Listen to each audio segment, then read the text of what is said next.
I am joined today by John Tsyplakov. Yeah, reunited for a day. I like it. Thanks for They do nothing at 5-on-5. Trotters a goose at 5-on-5. By the way, since he came into the league, if you want to even go to 2012, he's crushing everybody. I think it's good that there's different teams for once.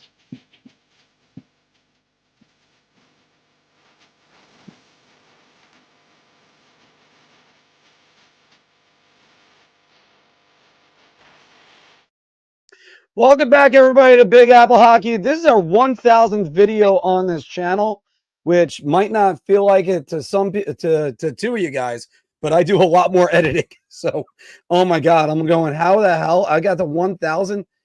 I wish you guys could know how many hours in the editing chamber that is.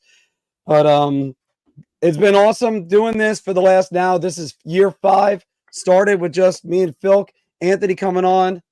It's been amazing, guys, and let's keep this going. Let's get it all started right now. This week, first, I of course am your host, Mark Williams, and joined once again by the man who had the final buzzer last week, and Mr. John Tsyplakov. It's the most wonderful time of the year. Everything's back. We're in full swing. It's hockey to talk about. There's baseball. There's football. And soon basketball starts up. So I'm happy. Agreed, Phil. New York is rocking right now. And of course, a guy who's enjoying that, the Bills fan and our man from the Hockey News, Mr. Anthony LaRocco. Yeah, Bills Mafia, baby. Let's go Buffalo. Amari Cooper, by the way. Very happy about that. But no, we're like Phil said, we're in the full swing here. NHL season underway. Just the other day, there was kind of like the mecca of New York sports, right? It was the Jets and the Bills played, the Yankees were on, the Mets were on, the Rangers played, the Islanders played. That was hell of a night. Certainly take a lot more nights like that. That was a lot of fun flipping back and forth. But first and foremost, though, the NHL, like I said, full swing, and looks like it's going to be an exciting season. We already have a goalie goal, so a lot of stuff going on. That's insane, Anthony. We already got a goalie goal this early in the season. I mean, it's just crazy to even think about it. And Minnesota has the three-headed monster too. They got 3 goalies on their roster as well. Talk about goalies. Three-headed monsters. Ranger fans are used to that at one point fairly recently. Yeah, and it really doesn't work out. It's like a 6-man rotation in baseball. It just doesn't work. No. So, but we got a lot that we're going to be breaking down. But first, guys, before we get into the A block, let's talk about. Just have to highlight this because do we think that we would ever be able to say that? Matthews has more goals than Connor McDavid right now. Yeah, and as Anthony's saying, Matthews too. Upside down. It really is. This is so weird, Phil, what we got going right now in the NHL. But again, let's go with one of the big stories. Last night, the tribute to Johnny Gaudreau. They drop the puck. They do 13 seconds. They do 13 seconds off the clock. First thing, let me just say this, because I remember when there's been other tributes in other sports, like Sean Taylor, when they did 10 men on the field for him when he was unfortunately taken before his time. Yeah. And that was with the Washington Redskins. The team that they were playing against, I think it might have been the Giants. They picked up their 10 yards. They didn't just take a knee on it.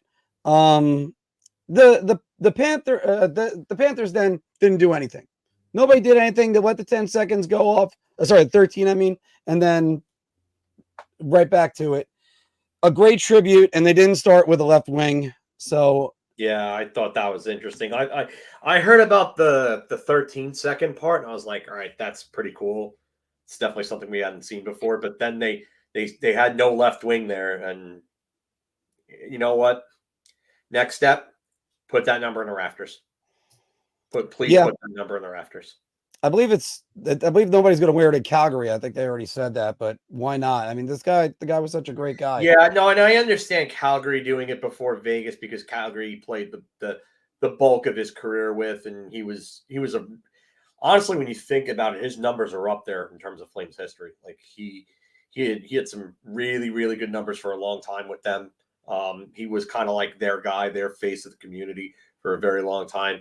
So I get it, but I would like to see it in Columbus too, just because that's where the unfortunate accident happened, and it just I don't know. It feels like I don't think anybody should wear 13 on that team again. I don't know.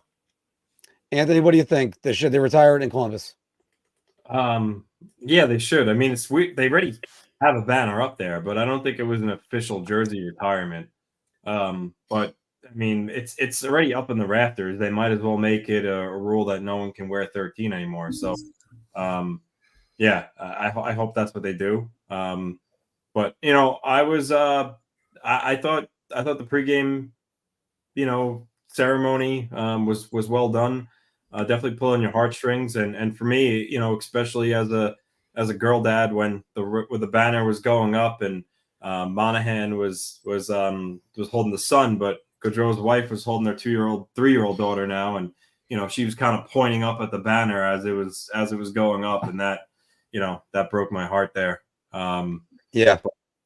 It's still so sad, but I think it's poetic that Sean Monahan scored a goal and kind of pointed at the banner. I thought that was really cool, but certainly well done, and hopefully the Blue Jackets can continue to rally around this and try to have a good year. And just to address the number real quick, usually like right here, I'd make some Nick Gierdev joke for them for right now, but no, I'm not even going to do that. Gaudreau was I was going to say that'd be poor taste right now.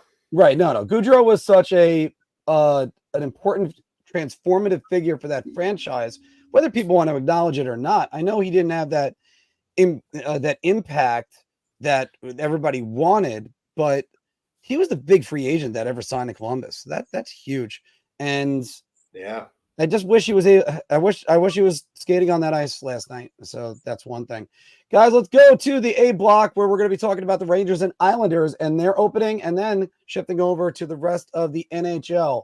And of course, guys, Big Apple Hockey trucker hats and shirts are available. Hopefully you guys got some of the shirts and the jersey for you, David. Hopefully you got that one. The A block is powered by Seat Geek. Use the promo code Big Apple Hockey for $20 off your first order. Local baseball fans, you might want $20 off. It might put a little, and that's going to put much of a dent in that order, but still, you get that on your first order right now. And whenever Phil Kenny's going to do the final buzzer, he did it last week with a couple great guests. So let's keep it going, guys, as the Rangers open with 2 wins over Pittsburgh and Detroit. They lost in overtime to Utah. We're going to talk a lot about that. And the Islanders open their season with an OT loss for Utah. They were shut out by Dallas, but man, what a win against Colorado. So, Phil, what's your first impressions of the Rangers and the Islanders? The Rangers need to shore up their defense. I mean, we got news today that Ryan Lindgren was a full participant in practice. So that's a step towards that. I love the way that Victor Mancini and Zach Jones have come in and played. But I don't think it's the defenders that are really the problem in the zone. I think Keandre Miller's defense has been, from game to game, has been somewhat inconsistent. I thought he was kind of meh defensively against Arizona. That third goal. I thought he was okay against Detroit. He was good against Pittsburgh. Detroit, I didn't think he was that great against. I thought he was all right. I didn't think he was like good or bad. I thought he was just all right. But he needs to be a little better defensively. I wonder if that's just due to him not being used to playing on that top pairing with Fox and just not having the chemistry with him. But he tends to run around and get lost at times, run out of position. Fox looks decent. I'm still waiting for him to really get back to that offensive producer where I think he should be like an 80+ point defenseman. I'm waiting for him to start really asserting himself offensively in these games. We've seen flashes and a couple plays here and there, but I'm waiting for that. Mika Zibanejad still needs to be better. I get he was first star of the game the other night against Detroit, but I still think he needs to be better. I think there are times where he looks like he's lost out there and kind of going through the motions, especially in that Arizona game. Like, what were you doing in that game, man? I think they need to move him off power play one. I like what I see otherwise from the majority of the team. Chris Kreider's got 3 goals already. Alexi Lafreniere has 4 points already in 3 games, or 5 points or something like that now. 4. I mean, he's taken the next step. He's arrived. If anybody has doubted this kid or is still doubting this kid, I suggest you stop doing it right now because he's about to make you look really foolish. Riley Smith's been a decent addition. He got himself his first goal as a Ranger the other night. Artemi Panarin was leading the league in points until I think last night or the night before. Now he's tied for 4th. There's 3 players that have 8, and he has 7. So he's gotten off to a hell of a start. Braden Schneider looks amazing. Igor Shesterkin has kind of been up and down.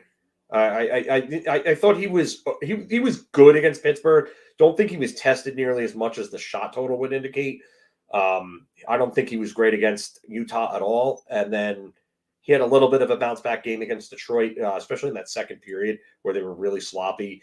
The Islanders, you know what? They were, to me, they lost against a really good Dallas team. Dallas is just, they're a wagon right now. Like you figure with the loss of Pavelski, they would have taken a little bit of a step back, but there's no shame to losing to a team like that. They're really good. They're still just up and down, just so talented. So no shame to losing to that, but they put an ass whipping and a half on Colorado. And I'm not. Listen, I'm a Ranger fan, so I'm not rooting actively for the Islanders or anything. But it was nice to see Alexander Georgiev, who was such a little malcontent during the latter part of his tenure as a Ranger, especially when Igor Shesterkin would win, you would see him sulking. So for Brock Nelson to sit there and absolutely undress him on that move, that was pretty funny to watch. But the Islanders look good so far. I mean, yes, they lost to Utah in overtime. So did the Rangers.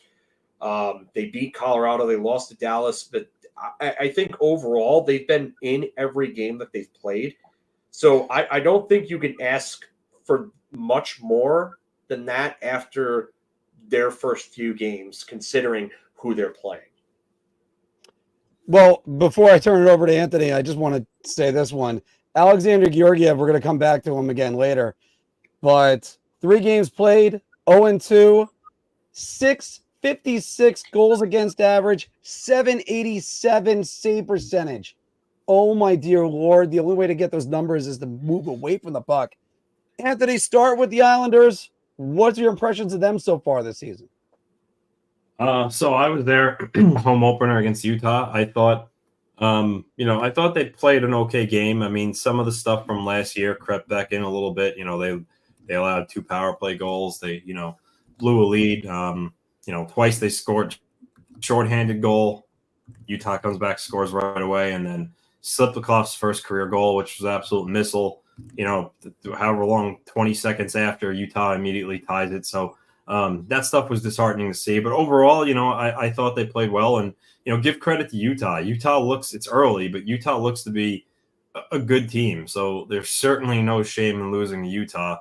We saw they scored 4 or 5 goals against the Islanders, 6 goals against the Rangers. So that team is young. They're exciting. They could certainly score goals, and they've been, displaying that. So no issues with that game, except with those small, mentions I talked about from stuff from last year. The game against Dallas, listen, Phil said Dallas is a complete team. They're one of the best in the league. Playing in Dallas, they got shut out. I was at a wedding, so I didn't see the game. The only thing I heard was that they didn't exactly compete as hard as they did the first game, but again, nonetheless, no shame in losing to a bad team, a good team. And then, against Colorado, they mopped the floor with them. So they went in there, and I know Colorado's banged up. They got poor goaltending, but they still went in there, picked up the 2 points. They were fast. They showed, their offensive skill. And they're on to St. Louis. So, to start the year on a 3-game road trip against teams like that, Colorado, St. Louis, Dallas, that's hard. But it certainly gets the boys going with being on the road and brings them together. So hopefully they could wrap it up with a win in St. Louis tomorrow. But overall, I like their game. I continue to like the top line. Duclair, Barzal, Horvat playing well. Tsyplakov looks like he's going to be, a solid player. He's as advertised. He's big. He's strong. He can shoot the puck. And then Brock Nelson, obviously, he went back to being Brock Nelson against Colorado. So hopefully, he gets on a roll now. And for Islander fans, October is known as Brocktober. He typically performs he typically performs very well in October. So hopefully that trend continues. And I think the biggest positive sign was Ilya Sorokin, after missing all of preseason, all of training camp, made his season debut against Colorado, stopped 30 of 32, 942 save percentage. And he looked like the Ilya Sorokin from the 22-23 season when he was a Vezina finalist. So looks like he's going to be back in goal tomorrow against St. Louis. And for me, that's the biggest positive sign, is that he showed no effects of his back surgery or, not playing for a while, and was real solid in net. So 3 games in, I think if you're an Islander fan, you're kind of content. And then real quick on the Rangers, through 3 games, kind of what I expected. Pittsburgh, Detroit, middling bubble teams. I expected the Rangers to take care of business both nights, and they did. So good for them. And then again with Utah, I mean, Utah's just they're a good team. Yeah. They're a good team. They got a lot of skill. The only thing with that game is that overtime winner, Keller, great goal, but I mean, what was Zibanejad and the defense doing there? I mean, they just let him just walk out in front. Zibanejad needed to remove his head from his ass. Yeah. So that that was that was a little kind of like, well, that's not good defense. But again, they're an exciting team, and so far their only loss is against New Jersey, who has been really good themselves. So, but I think overall, both fans of both teams should be happy where they are right now. And again, it's early, so even the Avalanche, the Oilers, teams like that, there's no reason to panic yet. You guys have hit basically most of my talking points, so I'll try to be quick so we can get around to the rest of the league. I can't help but look at the Rangers and say they were just as expected. They handled Pittsburgh. They handled Detroit. There was that late goal versus Sturkin with like seconds to go in the first period Monday, and people were worried about that at the bar. They were talking about it. Oh, they let up a goal just before the first period ends. All right, Rangers came out. And their first line looked good. Their first line looked pretty good. So Panarin, 7 points to start the season. He's looking good. Lafreniere, 4 points so far. I mean, it's exactly what the Rangers could hope for right now. Yeah, they're speed bump against Utah. And there was, never mind the bad play by Miller in the third goal. That fourth goal Shesterkin let in, that was a softie Alexander Georgiev would be ashamed of. Yeah. So, but at least it's a $12 million soft goal. So I'm going to go back to that number. No, it's a $5.6 million soft goal, not a $12 million soft goal. Okay. So at least they got a discounted rate. But you know what, though? The one thing I'll say is that the officiating that game, awful. The Rangers got screwed out of a power play and a goal that was not a goaltender interference. Rangers should have won that game in regulation. The goal that got called back for goaltender interference should have counted. Sorry, but I'm glad between your comment right there and Joey's right here down below, we got a lot more coming in the Bar Talk segment, guys, because we'll be talking about NHL goaltender interference as well as the thoughts on Zibanejad getting buried by Sean Avery, who, I don't know. I just Sean Avery didn't exactly dance around like he was Wayne Gretzky out there when he was on the ice. But one thing to talk about with the Islanders, Anthony, it looked like it was just a blip with the blown lead, but that goal by Tsyplakov, chef's kiss.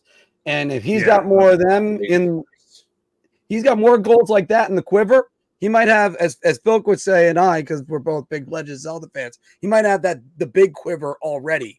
And that's what everybody could hope for. throwing Ocarina. I just finished Echoes of Wisdom, so we're throwing Ocarina of Time references out. I like this. Yeah, well, we gotta keep it fresh by quoting 30-year-old video games. Anyway, I'm gonna bounce it right back to you. We have already had so many things happen already in the NHL season. Edmonton was in the Stanley Cup Finals. Everybody's predicted them to win, and they just got their first win. That was last night, and they really had to kind of work in order to beat the Flyers. Yeah, Matvei Michkov getting his first NHL goal. Macklin Celebrini getting it. A goalie goal that was already scored, as Dave said before Matthews and McDavid scored. What is your initial impressions of this NHL season? I think, it's not that different from other years, but it is. You do have a goalie goal early in the season, which obviously you don't see very often. You have two teams that are expected to be contenders struggling, Edmonton, Colorado. But again, you kind of see that every year. So I wouldn't say this is anything extraordinary, but I would say if we are just kind of talking about unexpected starts, surprises, Calgary being undefeated, that certainly didn't see that coming. Mark's favorite, Jonathan Huberdeau, not Justin. He's actually playing pretty well. Dustin Wolf and Dan Vladar in goal are providing solid goaltending. Matthew Coronado, he's playing well for him. Connor Zary looks like a pretty good player. So the Flames are certainly a surprise. And, when you talk about Colorado, they are, and we kind of touched on this in our group chat, aside from the goaltending, they're not very deep, especially when you have guys like Arturi Lehkonen hurt, who's a solid player. Obviously, we all know about Valerie Nikushin. He's still suspended from the kind of the drama that transpired in the out for the season. No, I think he's suspended. I think till December. Yeah, November or December. I thought I heard earlier on that he was out for the season. No, I think he's eligible to come back some point in mid-November, mid to the end of the month. But okay. They're missing him, Lehkonen. Obviously, we all know Landeskog is still out, tends to come back.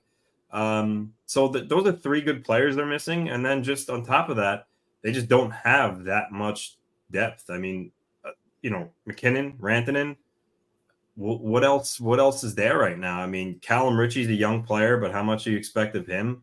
Yeah, he got his first NHL goal last night. Yeah. Miles Wood is a third line player. Casey Middlestad is really the other big guy, I guess you could say, that's gonna have to step up there. But when you have that depth issue and then you compound it with their goalies not being able to stop a beach ball, that's bad. So Colorado has to figure something out. They claimed Kaapo Kähkönen on waivers. He might get a chance here soon if Georgiev and Justus Anunin keep kind of struggling. But yeah, so for me, those are just kind of two of the surprises right off the bat with Calgary and Colorado. Phil, what do you think about the season so far? What's catching your eye? The young players debuting. Macklin Celebrini in his debut gets 2 points. He gets injured afterwards. Matvei Michkov gets his first goal. Lane Hudson, he gets caught up a little bit defensively, makes a couple of defensive blunders, and now people are not talking about him as the next great puck mover, like he's like the next Quinn Hughes or something like that, like they were before. Well, it's really Montreal fans just overhyping their prospect, but what else is new? Fans overhyping prospects, and there's days that end in Y. What else? What else, please? But I liked the start from Utah, even though they took out my Rangers. I get it, but Utah looks good. They had a great home debut. Connor Bedard is off to a really good start. There's a lot of other emerging young talent that are taking the next steps, like Bedard and Lafreniere, that we could talk about. Maxim Tsyplakov gets his first goal in the home opener. it's you know what it's nice to see. It really is. It's always good to see. The start of Dylan Gunther. What's that? The start that Dylan Gunther's having. That's another Yeah. one. Oh my God. Yeah. Unbelievable, man. But you know what though? I said that he was the best goal scorer in that 2021 draft, and that Arizona was getting a hell of a player when they drafted him, and it was just a matter of time. I mean, in juniors, World Juniors, on the World Junior team, he was just an incredible player. So this is no surprise. And then you add like Logan Cooley playing with him. That's a great foundation to build around up front. So, but yeah, this is a nice little comment here from the man who just arrived back home the other day. We were happy to see him in person the other night. Yeah. Not a bad player to get in return for Oliver Ekman-Larsson, who isn't with Vancouver anymore. So good for Arizona to be able to, Arizona now Utah to be able to get that type of player. But yeah, it's fun. It's fun. It's a nice start. Scoring is definitely up as well. But yeah, let's see where we go from here. See if we have any more interesting debuts as well. I mean, you know who's go ahead. Sorry, but you know who's underrated in Utah too is Nick Schmaltz. I mean, he hit 61 points last year, and he's got 4 points already this year. He's a good player. I mean, you talk about Utah, you talk about Keller, Cooley, Gunther, Lawson Krause, like all these guys, but Nick Schmaltz he's a good hockey player. If he stays healthy, he should challenge for a point per game this year. Yeah, I agree. He's come close in other years where he's had missing time, but that's a player that definitely doesn't get the recognition that he deserves. He turned himself into a really, really good player. 0 goals though. That's interesting. Yeah. First things first, though, guys. But the problem with Nick Schmaltz is sort of like the problem with Sean Durzi. You got a good player that's right there on the blue line. They worked Jean Durzi 29 minutes in the Ranger game the other night, and now he's going to be out for a few weeks. So that's not good. That's not good, and that's an already pretty thin blue line. They are expecting to get John Moreno. They're trying to get stronger. I still think Utah is going to push for the playoffs, if not make the playoffs. I expected them to do it last year with Arizona. By the way, Phil, you slipped and called them Arizona once. And Matthias Maselli. No, I said player. Arizona and Utah. I think it was somewhere around the beginning. I don't know. Well, whatever. I'm the only one that has the gift. Anyway. I think I know what you're talking about. And I said Arizona, now Utah. Oh, okay. Then my mistake. I think it was about Gunther, right? When I was talking about Gunther. I think it was about Gunther in the very beginning. Doesn't really matter anymore. By the way, I looked it up on Valeri Nichushkin. He's got a 6-month suspension, and then he has to apply for reinstatement. So it's going to take some time. And by the way, one thing to ask about that locker room is, as much as his old teammates want to help him and get him back to health and get him right, if you're one of the new teammates, you're like, this guy, the last 2 years didn't finish the season with the team. The skepticism kind of get in there. I don't know. It's one of those things. I just want to ask. I don't know. I think you want to help them. That's what I'd want. I think it's more of that than people being frustrated. I think there may be some voices in the locker room that are a little frustrated. Yeah, he had a couple of years before that though, where he had like 58 and 59 points in just over 60 games. Yep. He was like just under a point per game. So I think he'll get there if he stays healthy. But back to Nichushkin, I think it's really that I think that players in the moment may have just been disappointed that it happened, and they were in the middle of the playoffs when it happened, and it sucks. Yeah, they do. They have a guy named Ivan. Yeah. He's the first player, I think, in NHL history to have 2 names. Yes, that is a real player. He was a prospect. Yeah. Yeah. So, but Nichushkin, I think there may have been some players that were probably disappointed that they were losing him in the playoffs and so on. But I think everybody on that team just wants to get him healthy. Now, one thing to mention, if we talk about bad starts, Colorado, obviously, I'm going to get to them in 1 second on my thoughts, and we're going to be covering them in the Bar Talk segment as well. But then you have Vancouver, who they're 1-0-2 right now.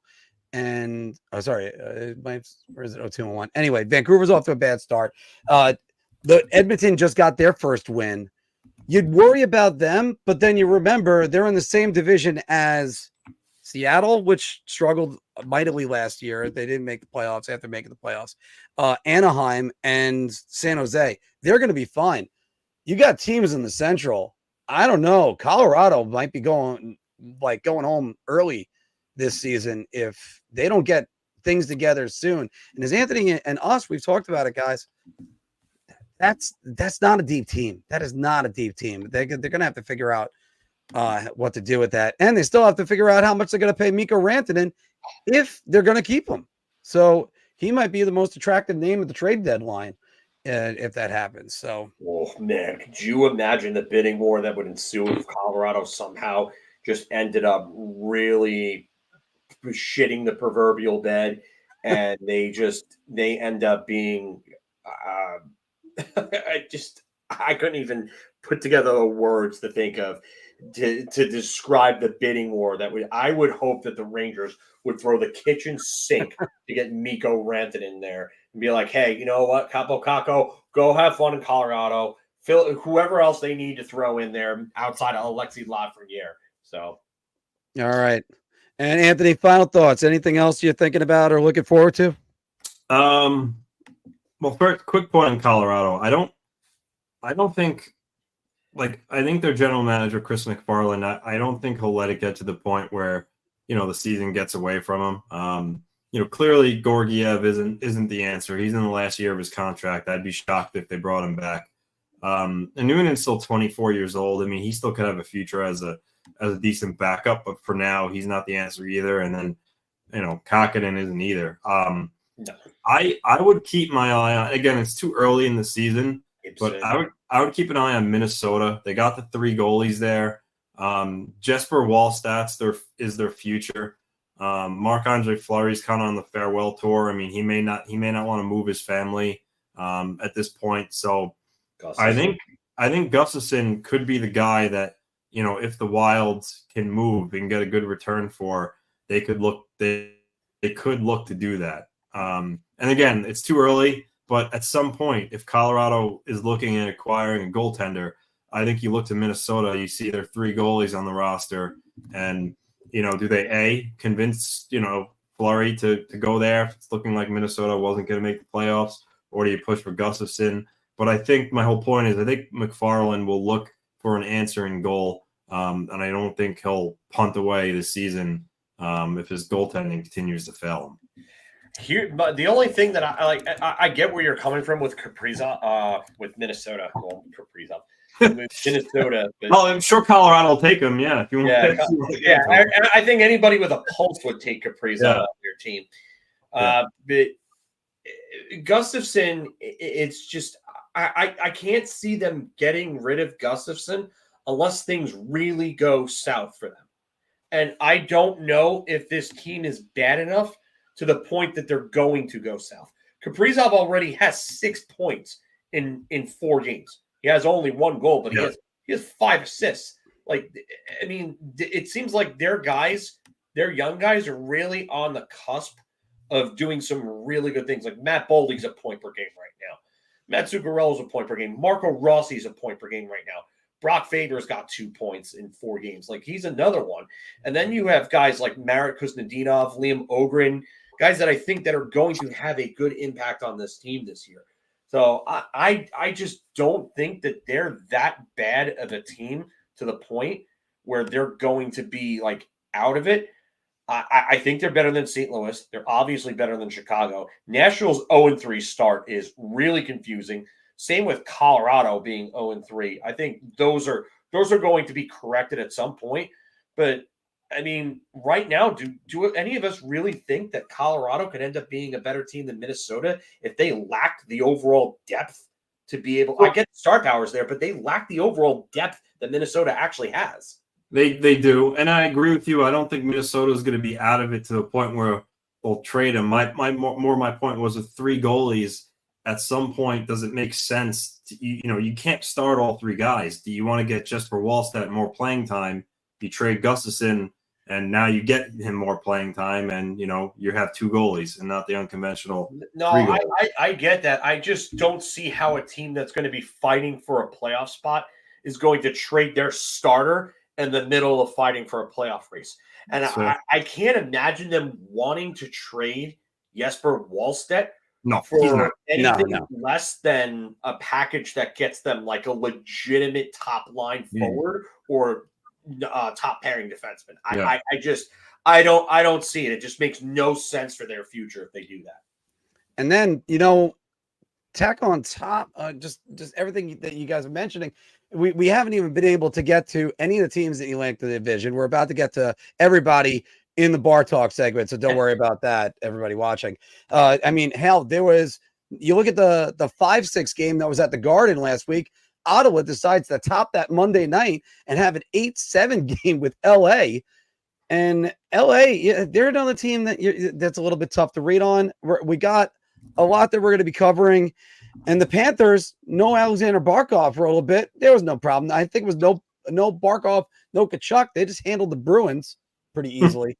So there's so much early on in the season. Teams are still trying to find themselves, figure out what they are. And speaking of Ottawa, I mean, how about Josh Norris? We all know about his shoulder injuries and injured kind of the same one twice. 4 points in 3 games, 2 goals, 2 assists. He looks like he's kind of back to form, and when you add him to the already formidable Stützle, Tkachuk, Batherson, Ottawa's got an abundance of riches at forward that are skilled. Got 6 points already in 3 games. Tkachuk doesn't have a goal, but he has 5 assists. Yeah. Batherson's also a point per game. Sanderson's also a point per game. I mean, they're getting some scoring right now. Their guys look like they're taking the next step too. That's a scary thought. Well, we're going to be getting more into that in a minute, guys. First, here's a message from DraftKings. Hockey fans light the lamp this winter with DraftKings Sportsbook, an official sports betting partner of the NHL. New customers can bet just $5 pregame money line on any NHL team to win their game and get $150 in free bets if they do. If that wasn't enough excitement, you can turn small bets into bigger payouts with same-game parlays. Combine multiple bets like which team will win, how many goals will be scored, and more for your shot at an even bigger payout. Download the DraftKings Sports app now. Use promo code THPN. Bet $5 on any NHL team to win their game and get $150 in free bets if they do. Only at the DraftKings Sportsbook with code THPN. Shot. This is the easiest I've ever to answer. Let me say beer. I can't even begin to describe. I'm actually going to go crazy. I'm going to buy everybody around on this one. Well, welcome back to our NHL Bar Talk, guys, and Big Apple Hockey's Bar Talk. We're gauging our confidence on topics based on our choice of drink. Are you so confident that you're buying around? So have a beer. Oh, my God. Give me a shot. Play along in the comments down below, everybody. And let's start with what I mentioned before about Sean Avery really taking Mika Zibanejad to task on Twitter. And, I'm not going to say he doesn't have a point, and his frustration kind of really showed right there. Philk, the Rangers should replace Mika Zibanejad with Alexei Lafreniere on power play 1. I'm gonna go with beer. I want to say round, but I do think that it's early and there is time for him to get his act together. But I'm going to go back to your lead-in and just say that Sean Avery was not wrong about this at all. And yeah, I get where everybody's going to come in and say lay up and get the hoop. I think there's a case for it. I really do think there is. I think the Rangers power play needs a new look. I think they need to change around their tendencies. I think Artemi Panarin is actually better in that position than Mika Zibanejad is, because Artemi Panarin is almost as good of a shooter, and he's a far better passer than Mika Zibanejad. I think he gives them a better look there on the left-hand side.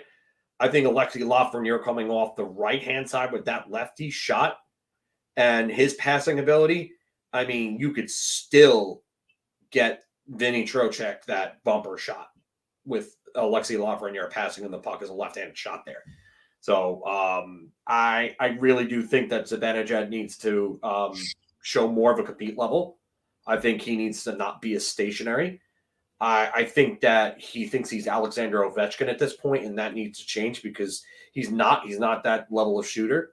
I mean, he's got a good shot, but it's nowhere near the shot that Alexander Ovechkin has. That's potted how many of those goals from that spot over the years. Mm-hmm. But yeah, Sean Avery isn't wrong, but I think if this trend continues where the power play looks disfigured and he just looks like he's not getting to pucks and winning battles along the boards when the defenseman steps up, I think at that point maybe they should revisit a change at that point. But I think Lafreniere needs to get on power play one either way. I've been saying that for a while, but Anthony, first, your thoughts on this? You know what? I'm gonna say round. I think, Lafreniere is looking like he's gonna take another step from last year. And sometimes I think you need to make a switch to make things more balanced and make another unit stronger. Like the Islanders, Brock Nelson has forever been on PP1. Now with Duclair and Tsyplakov here, they made a change, and Nelson's actually on the second unit, and they move things around, and I think that more evenly distributes some of the talent. And I think with the Rangers, if you move Lafreniere on the first unit and put Zibanejad on the second unit, you might, maybe get some more production out of that second unit when they're out there. So, that, and then obviously also I really don't like his work ethic lately, dating back to the playoffs last year. So for me, I would make the change. You guys are not wrong on any of this. It's still going to be a little bit too early. I'm going to go shot, but it's a shot for right now, guys, because yes, he does need to change. Yes, he does need to improve that work ethic. It's just with him, look, he's had so much success from that spot before.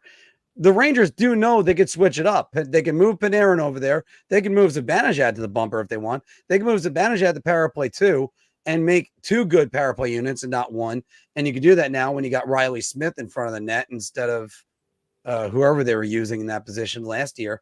And getting Lafreniere has to get to power play one, especially if you're going to pay him, and especially if you're going to treat him like the number one overall pick that he was. I mean, Kakko, it's kind of the same thing, but I mean, I think it's almost too late to figure out what they're doing with Kakko. So, speaking about Brocktober and what Brock Nelson has done, he scored twice in Colorado. He now has 277 career goals, trails Dennis Potvin for third all time on the Islanders goal list. Anthony's amazing, by the way, with Dennis Potvin. Oh, what? You spelled Potvin. You spelled Potvin's name wrong. It was one N in Dennis. Yeah. Dennis Potvin, one N. There you go.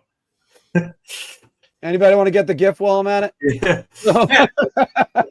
Yeah. But anyway, the worst part is I spelled it with one N first, Anthony, and then just as long as you didn't do it when we had him as a guest. Yeah. That's it. Yeah. No, I did spell it wrong at first, and then I went, no, there's two N's in this one. Nope. Anyway, 310 goals for Dennis Potvin. Is it just me, or is that's like part of you goes, that's it, and also really that many? But he's had 100 points in one season. He had a great career. But it's Brocktober. And by the time it's Brock April, Brock Nelson will pass Dennis Potvin by season's end, Mr. LaRocco. It's still two ends. It's still wrong. But, so Nelson needs 33 goals to pass Potvin for third all time. for the Islanders goals leaders. So, I'm gonna say round. I mean, that would mean Nelson finishes the season with 35 goals, as he's got 2 already.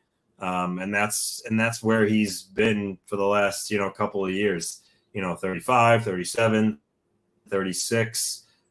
So yeah, I'm going to say round for sure. I think he scores 33 goals the rest of the way, and he does overtake the great Dennis Potvin for third all time on the Islanders goals all time list. Phil, what do you think? I was going to say beer just because this is right around like the amount of goals he scores. I'm just going to say screw it and go round. I don't know. I'm just feeling bold for some reason. I think in a year like this, especially, he doesn't have much term left on his contract. I think he might want to get in like a career year before that contract ends. So this way he could maybe get himself extended on the island. So I could see this year being that year. I said it in our group chat, and I'm going to go with it again, guys. I'm going round as well, I think, and that's also a hat trick, by the way. But he scores the last 3 years, 34, 36, 37. He's already got 2. He needs, it was 33, so he'll have to split that and get 35. You know what? I think they're going to be motivated to get him to third place, and he's not going to care about it. But once his teammates are like, no, you'll be the third highest scoring New York Islander in history as far as goals go. And that's no small feat, especially in that franchise. And it's also going to be before his contract. I think, you know what? I think he's going to get it. And he's that good. That's the other thing about him. He's been so good the last few years. Although, let me throw a bonus one out here. Phil, we're going to start with you because, again, we talked about this before. He gets the third all time. Do the New York Islanders retire his number?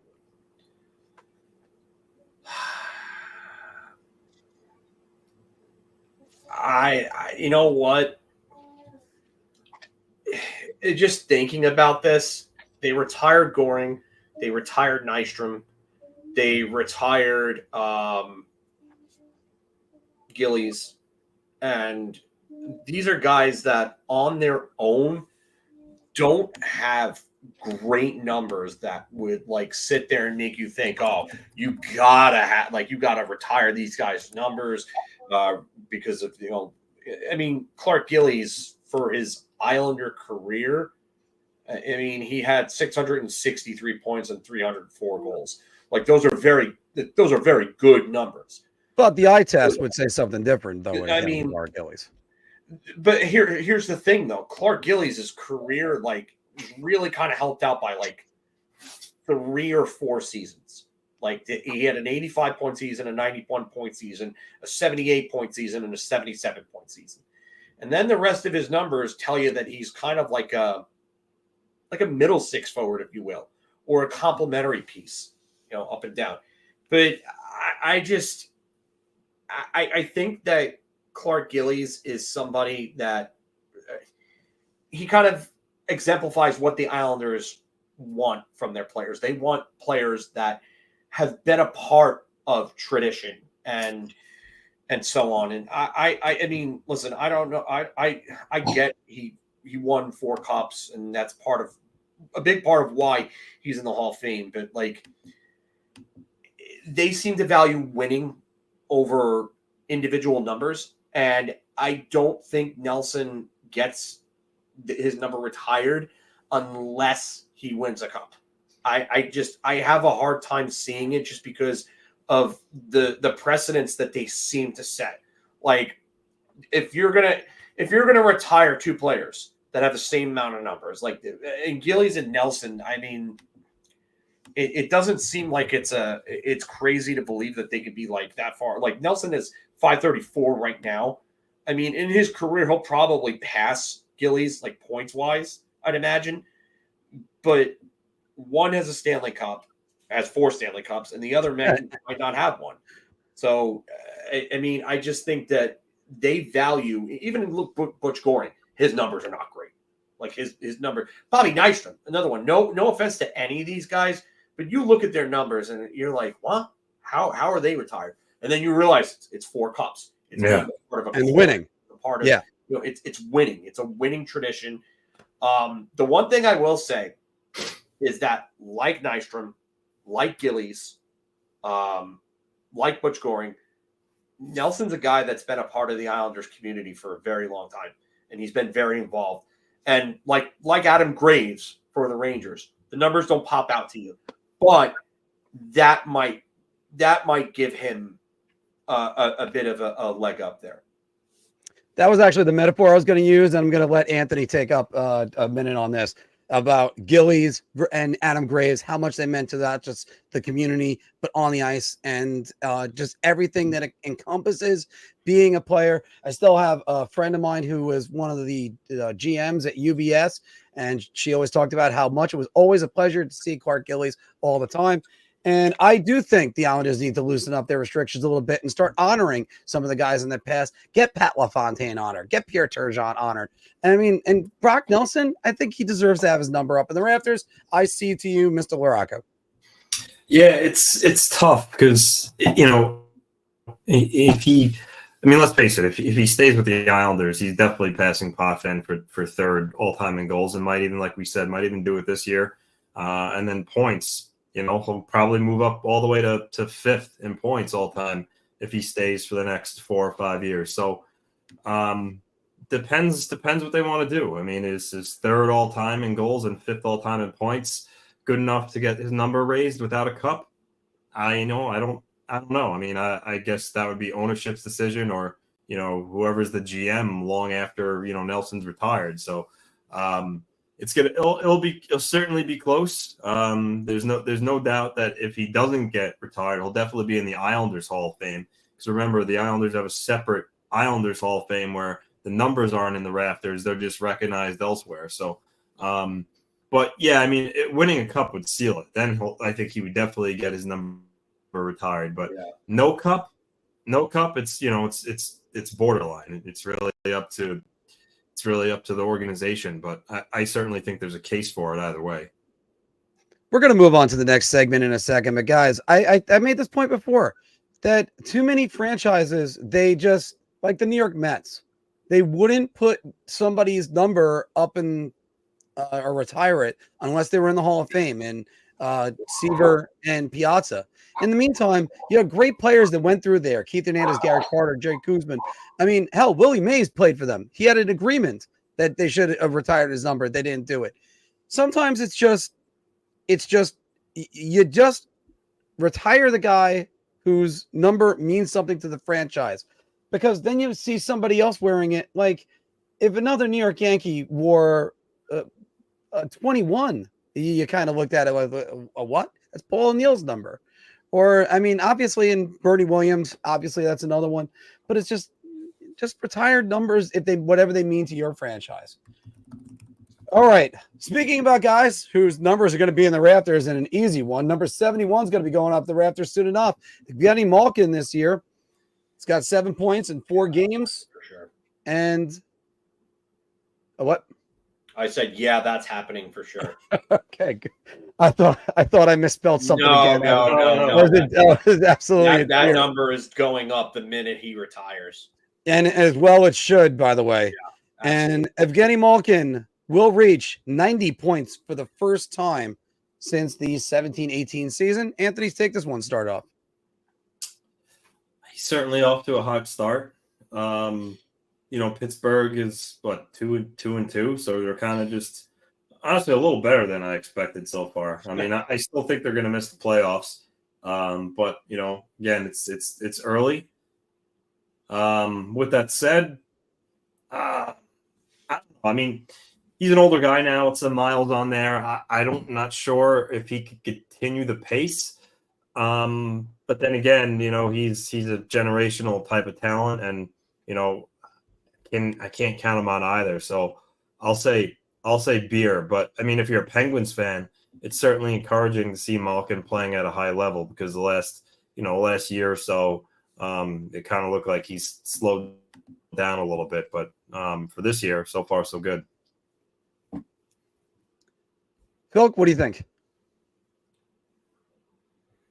Oh, I'm gonna have to say Beer, because I worry about his health. He's a guy who's missed a lot of time over the years. I mean, year to year, look at it. Like I mean, the last 2 years he's played all 82 games, which is actually insane to think about. When the year before that in 21-22, he actually missed exactly half a season. In 2021, he missed 23 games. In 2020, you'd say about 70 games was played across the board. He only played 55. Year before that, 68.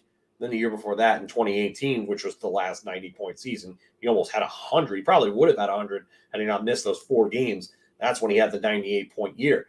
But, I mean, this is a guy almost every year of his career, or the vast majority of his career, he's missed significant time.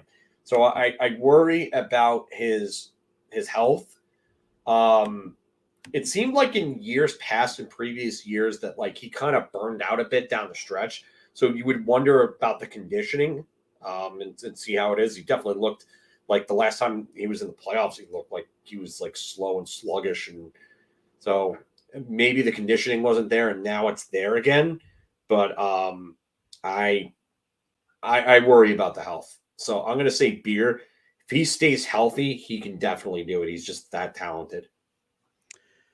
And I'm gonna say Beer too again on this, guys, because you're gonna question health. I'll question his motor. I haven't seen that same fire that's been in Evgeny Malkin as I did like 8-9 years ago when they were in the Cup Finals, when they were back-to-back Cup champions. I mean, I just haven't seen that same guy that you kind of looked at. And I mean, he still has all the talent in the world. He still has all the talent. And if he's healthy, great.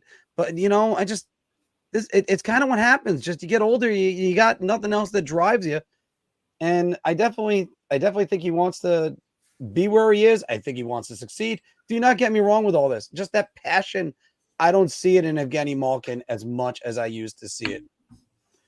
And speaking about going from a player that did it all, how about a team that did it all? Tampa Bay, they started out 2-0. Boston, 2-2 on the season. Tampa Bay looks more like a playoff team that Boston does not. Philk.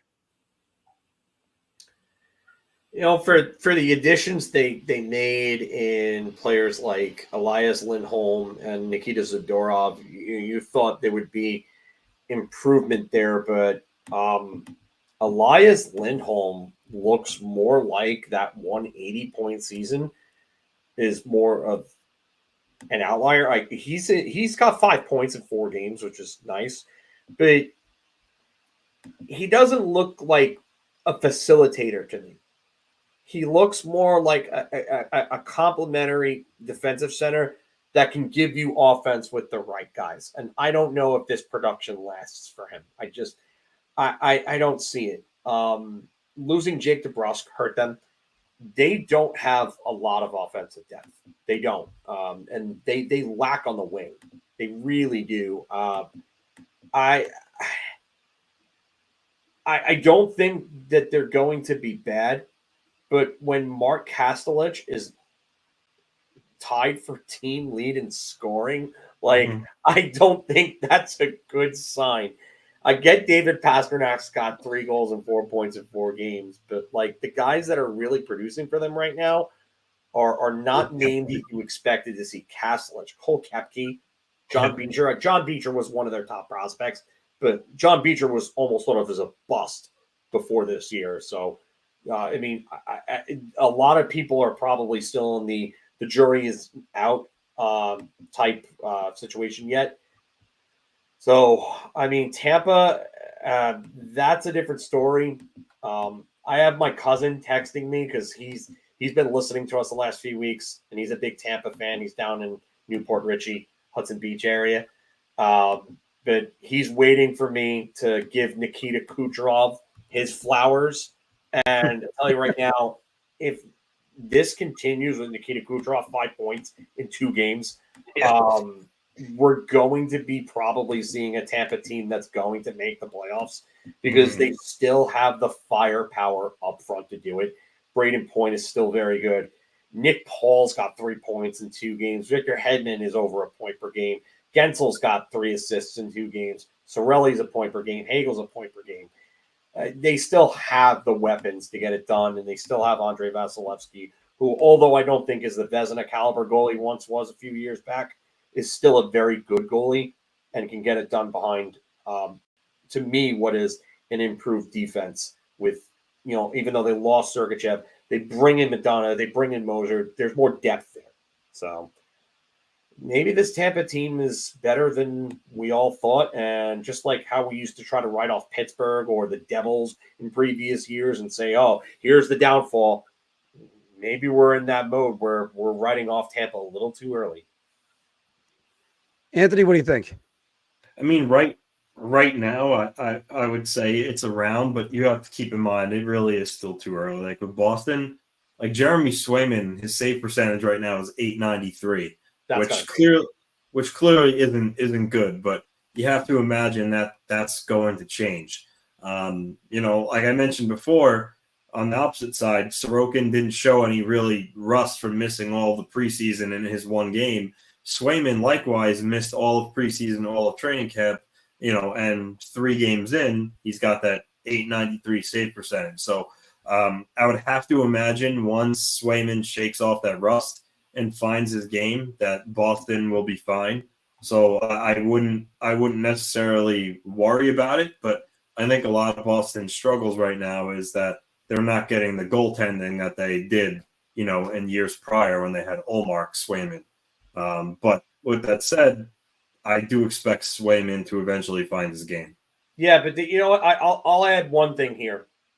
Their 2 losses have come to the hands of the Florida Panthers. Yeah. So it's kind of hard to sit here and say that Boston doesn't look great because the only team they've lost to is the team that eliminated them in the playoffs and won the Stanley Cup. And that team looks like an absolute wagon right now. So, I can't discredit Boston too much, but I will say Tampa, not overly surprising, a little shocking, but when you're getting Kucherov scoring 4 points in his first game, I mean, you're gonna win games when you have your best player scoring 4 points in a game. It's gonna happen. Well, one thing I kind of pumped the brakes on is they played Carolina. They let up 1 goal. They oh my goodness, I forgot who they played on the second game all of a sudden. But anyway, they scored 8 goals. 3 of them are empty nets. So I'm not exactly impressed by Tampa just yet, but they did look pretty good. Like Carolina really kind of was taking it to them initially in the beginning of that game. So there's a little bit left to be seen, and it's still so early in Boston. I gotta wonder whether or not not impressive. Yeah, I mean, I gotta wonder if Swayman starting a little bit late is sort of like an NFL running back holding out, and you're not going to get that same season using a different sport for a metaphor. And that's one thing that Anthony brought up earlier about Ilya Sorokin, why it was so important for him to have such a great start. And by the way, once again, he looked great against the Colorado Avalanche, but Swayman's going to get better as it goes on. I do wonder about Tampa. I wonder about their depth. We're going to see more about that soon enough. It's still very early, and it's only been 2 games for them. But, there's been other problems, and Nashville, as I have to just fix, because accidentally it said Tampa on there. Nashville and Colorado both started 0-3.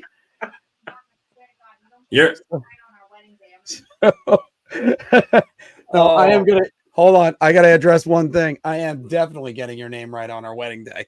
So, oh my God, she'd kill you. She'd kill you. You wouldn't be alive. Don't pull No, Maria has been the only name coming out of these lips for a long time. Don't pull a Ross. Yeah, I'm definitely not going to pull a Ross. But gentlemen, Colorado's 0-3 is a. Oh, I'm definitely not calling you Cam Talbot. Colorado's 0-3 is a bigger concern than Nashville's 0-3. And guys, I'm going to start this one because I kind of outlined it before in our A segment. I'm going with a round on this. I believe both these teams have good coaching. Let's get with that. But Nashville seems to have more depth already on paper than Colorado does. Does Colorado have higher end talent? Okay, we'll go with that one because McKinnon, nobody can match up against him. Branton is probably right there. We'll call Yossi and Makar a wash. The goaltending more than favors Nashville, and it's not been Saros that's been the problem. I think Nashville's going to get their stuff together. It's just I don't know if Colorado can, because I'm not a believer in Georgiev. I never have been, and right now those numbers are abysmal. And he's sort of like a snowball. He needs to have momentum and be doing well. And he just hasn't had any of that. We'll see about that. But Anthony, let's go to you. What do you think? Colorado or Nashville? And one more point. I'm sorry about this. That division is a lot tougher than the Pacific. So don't go to 0-4, 0-5. Don't have an Edmonton style start, because you don't have doormats in that division. Like I said, Anthony. So I'm going to start off by saying that I don't think any of them are a concern just because it's 3 games and it's still really early. However, with that said, if I had to choose, I would say that Nashville's is more concerning, only because Colorado, we all know that their goaltending isn't very good. Like Nashville has UC Saros. They just added Stamkos, Marchessault, Brady Shea. They really don't have an excuse to be 0-3. Whereas Colorado, they're missing some key pieces. Their goaltending's not very good to begin with. So I think Nashville, in that sense, Nashville's start is a little more concerning. But again, back to the beginning, I think both teams will be okay. But I am surprised that Nashville started off 0-3. I thought with their splashes they made in the offseason that they'd come in guns blazing and they would get off to a hot start. But obviously that didn't occur. Phil. I'm going to say beer. I was leaning towards Colorado's being more concerning. When you look at their strength of schedule, Nashville lost a tough game to Dallas, and that was a game that they could have actually won. Mm-hmm. But getting shut out 3-0 by Detroit, and then losing 7-3 to the up and down Kraken. I'm sorry, I'm not a big believer in Seattle. I think they'll be a team that's like fighting for a spot, but I don't think they're a great team by any means. Their opening night loss was awful. They get shut out by Dallas, no shame in that. But they beat Minnesota in a shootout. They don't look that impressive to me, Seattle. I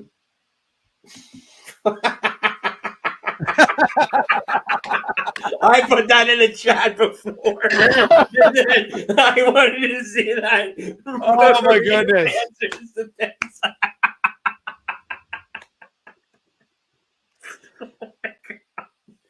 Oh my God! Before I go off the rails, I'll put in my vows that I vow to call her by the right name. Oh my God! But I just Nashville's losses are they're concerning to me. Like I get you're bringing in new guys, but they have such a talented roster that they shouldn't be losing games like that to those two teams. I'm sorry. I thought that they would be a team that, when I saw the first few games of the season, if you told me after 3, they would have been 2-1. I've been like, yep, 2-1 sounds about right. Dallas being the loss. Okay, understand. And then you beat the crap out of the next 2 teams and you really start to establish yourself. But Colorado, for me, they, even with the pieces that they're missing, they don't have a ton of depth, and you don't know how those pieces are going to be when they come back. And their goaltending is just it's a flaming bag of dog shit. It really is. That's the best way that I could describe their goaltending right now. So I don't think I think it's a wash basically, and each team has their own reasons for being as concerning as the other. Which let me just conclude with this one, and on my point of view before I just segue to the next division. This is the reason why Colorado's a little bit more concerning than me, because when you need your goalie to make a save, like you're making a push to try to like get a lead in a game, and then it comes back the other way, and there's that Kyle Palmieri goal that was from the other night with Georgiev, and there was another one in the Islander game that you're like, oh, that's it. It just deflates your bench. Everybody knows this, and that's why I kind of hesitate with that. And the other part for Nashville is Nashville was one of the best teams in the league after Thanksgiving. I don't take for granted that they're just going to be able to do it again, but I have more confidence in them turning it on. I have a little bit of a problem that I think the Colorado might be in trouble. And I'm not, and anybody that's a Colorado fan, I'm not rooting against Colorado. My friend Danny, I hope you're listening to this right now, but we're going to see about that. I mean, their depth is scary thin.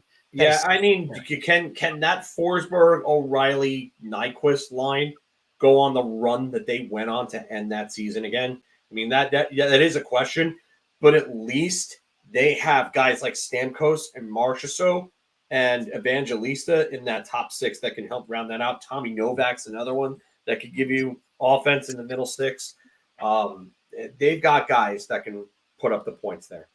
And also, don't forget Steven Stamkos, former captain, Ryan O'Reilly, Stanley Cup winner, and they're going to have guys that's going to be able to calm down the room.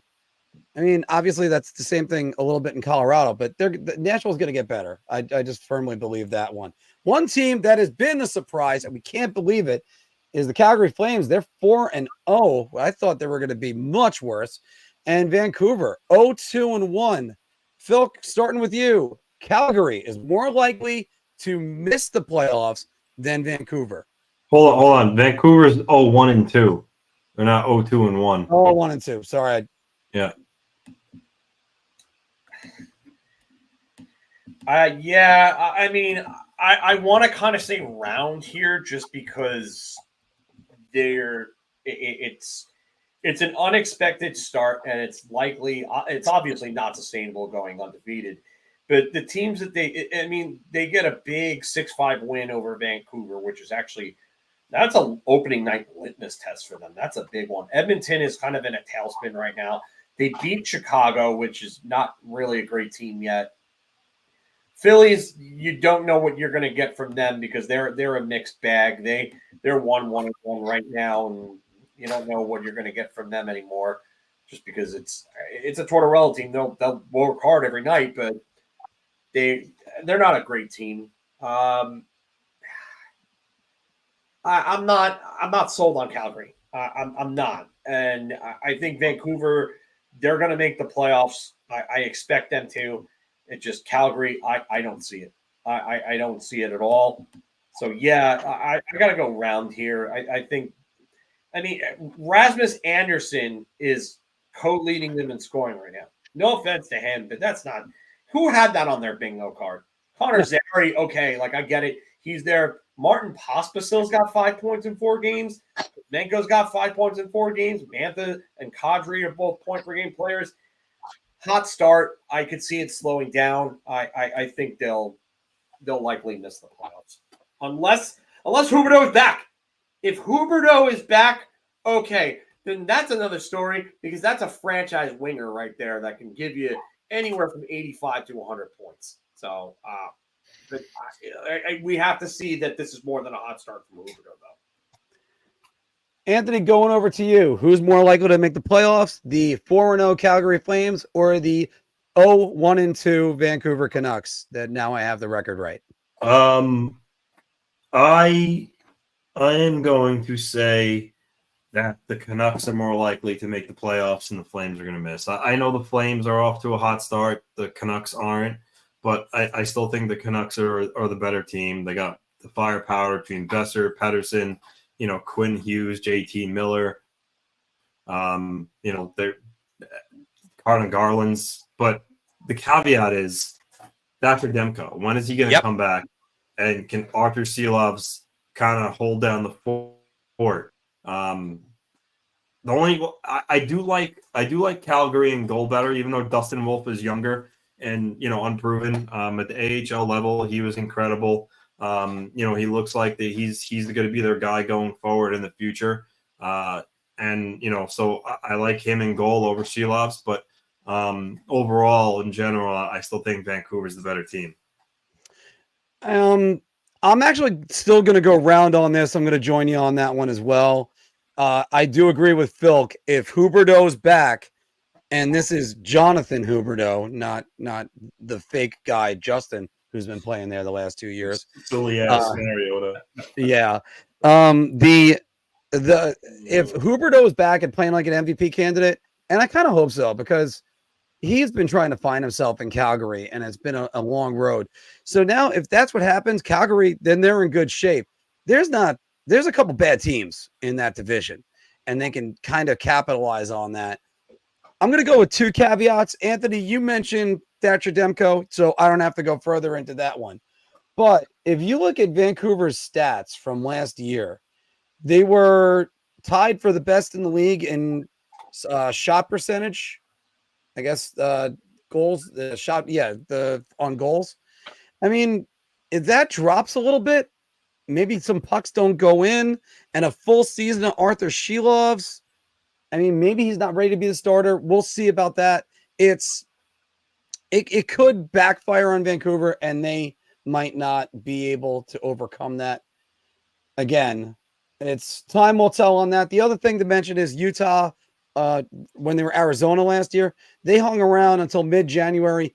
They hit a skid, and they just lost it. They absolutely lost it. There was no chance on that the rest of the way.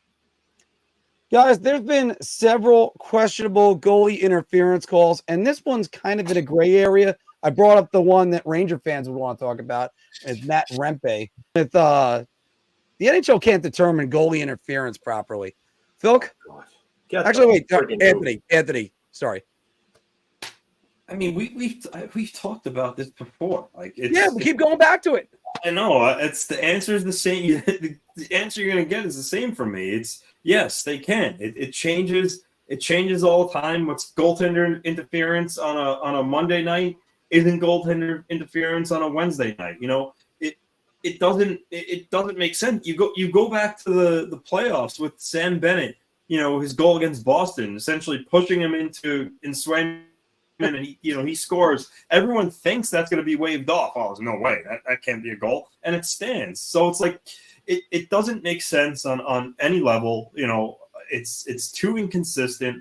The gray area is super gray. Like it's just I don't know what they have to do to change things here. I don't think. Honestly, I don't see it changing anytime soon. To be honest with you, but I don't know what else or how to fix it. It's too complex. They're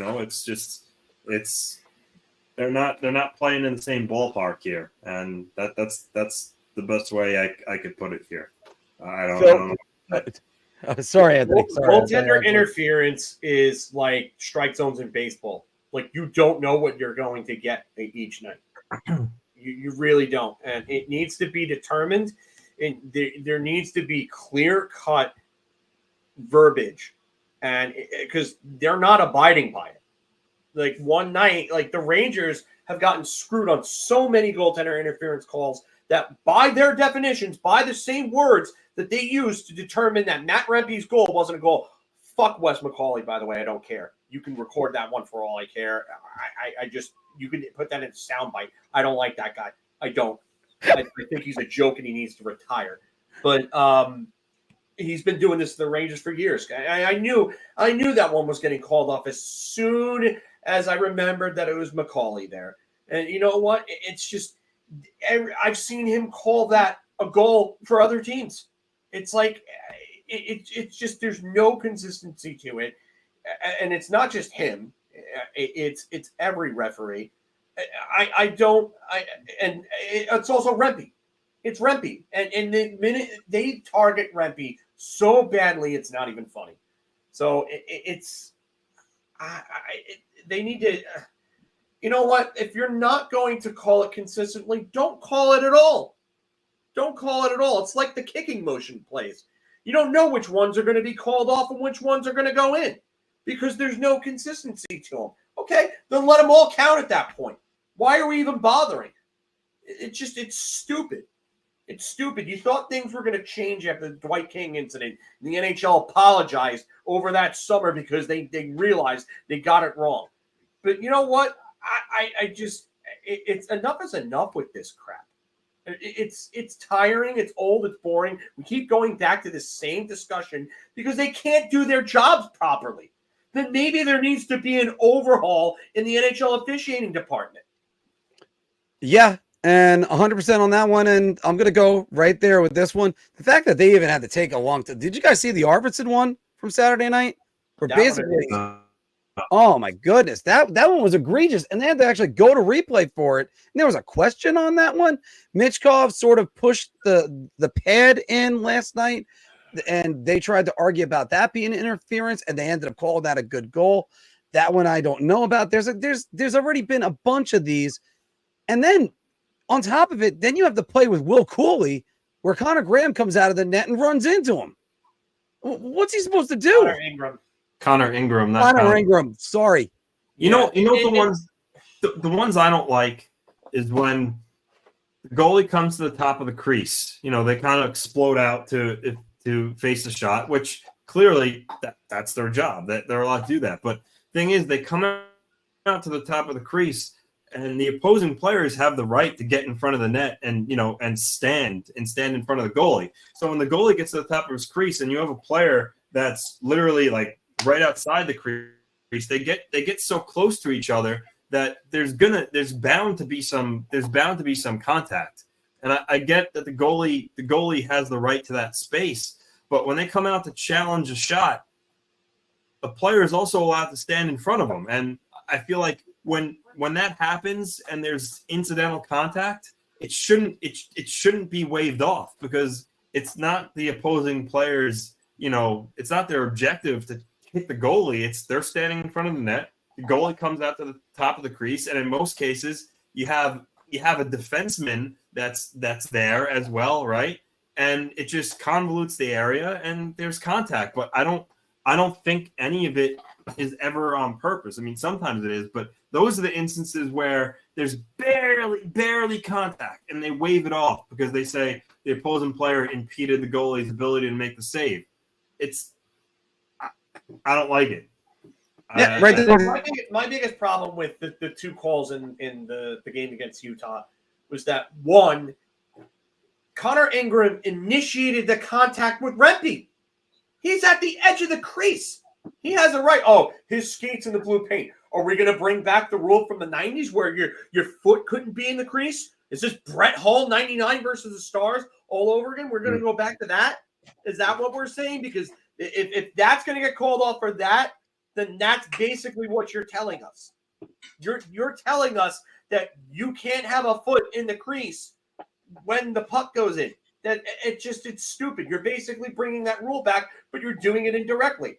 So I don't get that. And then the other one, Connor Ingram is all the way out by the blue line. And Will Cooley is trying to make a play on the puck, and the defenseman is taking him into the goalie, and they all collide. How is that Will Cooley's fault? How? You can't call incidental contact there because the goaltender shouldn't be that far out. He doesn't have the right to play the puck there. He doesn't. It's not his space. That is the forward space. You have a crease, you stay in it. If you want to go get the puck when it's behind and it's not in the trapezoid areas, you can go do that. But you are not allowed to go full Patrick Waugh and do a spinorama at center ice, and then you get hit. Oh, there's a penalty for that. No, you played fuck around and find out, and you lost. That's it. Yeah. Well, And then, by the way, one more to throw in there, and then we're going to go to a new segment that we're adding in here. But there's also the time where the goalie's in the blue paint, but his head goes out of the blue paint, if you look at the overhead view, and there's contact made. Yeah, so he's actually out of the blue paint. And by the way, that could also happen too, where he's also even a step out. Don't call that goalie interference. Like, just make it consistent. Phil, at least the old rule with the Brett Hull, that was a major problem. At least you knew it, black and white. Skate the crease. Done. Then it was, all right, well, But that's he what they're shouldn't have telling it. us now if they're He had going to the clock. call off that Rempe goal. That's essentially what you've told us. Indirectly, you've told us that we're playing with that rule again. So if that's going to be the rule, just come out and make that the rule. Right, because there was no contact. There was no contact. He started coming out, he stopped, and then tried to make the save because the puck was shot too quickly. You took away a kid's first NHL goal. Good for you. Awesome. All right. Thanks very much, everybody. Thank you very much, everybody, for Big Apple Hockey's Bar Talk. We were really worked up on that last segment because, after all, Connor Graham is a golfer, or I think, or place kicker, I think, also too. But anyway, so thanks for playing along with this. We're going to do, as Anthony has shown right here, blind rankings. And we got two categories. I'm going to go with each one of you guys. I'm going to give you 5 names. Blind rank them for me 1 through 5. Bilk, no, you know what? Anthony, we'll start with you on this one. I got 2 of them. They're all going to be goaltenders. And let's go with the quality of NHL starting goaltenders. So, best to worst out of the names I'm about to list. Anthony, you ready? Yep. All right. Stuart Skinner, 1 through 5. Stuart Skinner, which I like these trends on social media with NFL quarterbacks. That's where I got the idea from. The only thing you're missing is their faces spinning and stopping on Stuart Skinner. You gotta incorporate that next time. I'll get it more in the editing. Let's see. Stuart Skinner, 1 through 5. I'm going to place him at 5. I think he's... Yeah. All right. You got to place him at number 5. Okay. Yeah. Jeremy Swayman. Well, there's no guarantee you give me Igor, so I'm going to put Jeremy Swayman at number 1 then. All right. Sergei Bobrovsky. I'll put Bobrovsky at. Hope I don't get a Hellebuck. I'll put Bobrovsky at 3. All right. Cam Talbot. See, I wish I would have had 5 now because I would have put him at 5. Stewart. So I guess I'll put Talbot at 4 then. Connor Ingram. Well, I got to put Ingram at number 2 then. All right. This is why these are good, because you have to wait and see almost what you get for the next guy. All right, Phil, your category is going to be NHL goalies that recorded a shutout this season. There's 6 of them so far. Phil, you ready? So are you giving him 1 through 6 then, or is it still 5? No, it's 1 through 5. Just going to be 5. All right. Yeah. Okay. Phil, you ready? Okay. Okay. Connor Hellebuck. 1. Sam Montembeault.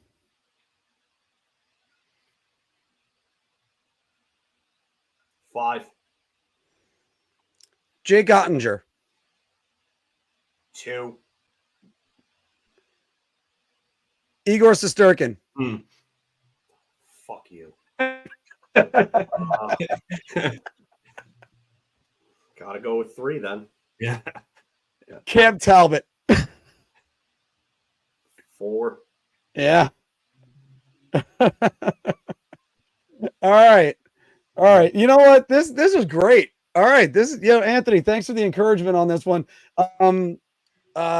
Empty Netters does this too. And I that's where we were talking about this. I'm like, you gotta throw names in there and almost in the order you get, because then you get those moments like just now with Anthony. I should have known that you were gonna pull one better than friggin' Hellebuck when you put Hellebuck there that early.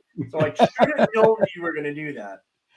Yeah. Also, the last shutout that was missing, you have Casey DeSmith. Sorry, Lucas Dostal and Jake Allen. So there's actually been 8 so far this season.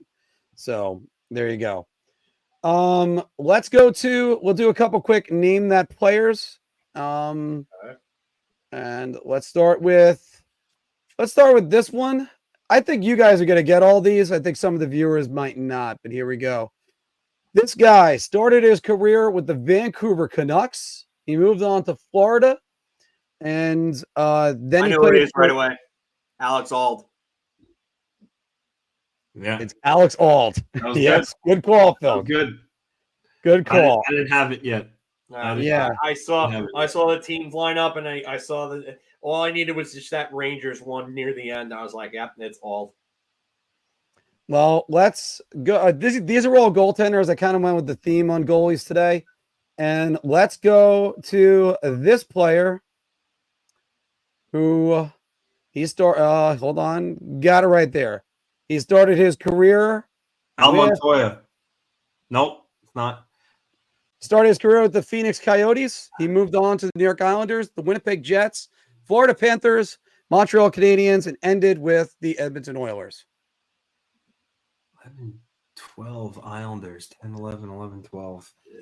11, 11, 12. Back up Winnipeg in the mid 2000s, then to Florida. Ended in Edmonton. It's not Montoya. No. Because I mean the Phoenix. I get why you said that, because Phoenix and Islanders, but I don't think he played in Winnipeg.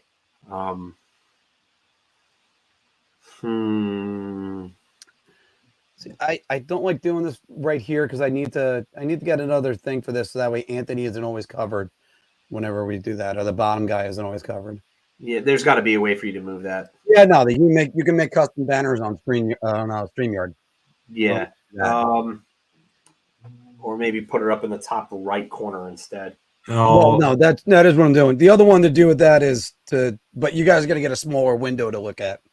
Who are the other goalies for the Islanders? Nathan Lawson never played for any of those teams. Montoya, Koskinen. Koskinen played a lot more time in Edmonton than that. Koskinen never played for Winnipeg or Florida either. No, yeah, he didn't play for those, but he also played a lot more time in Edmonton. Wait, is it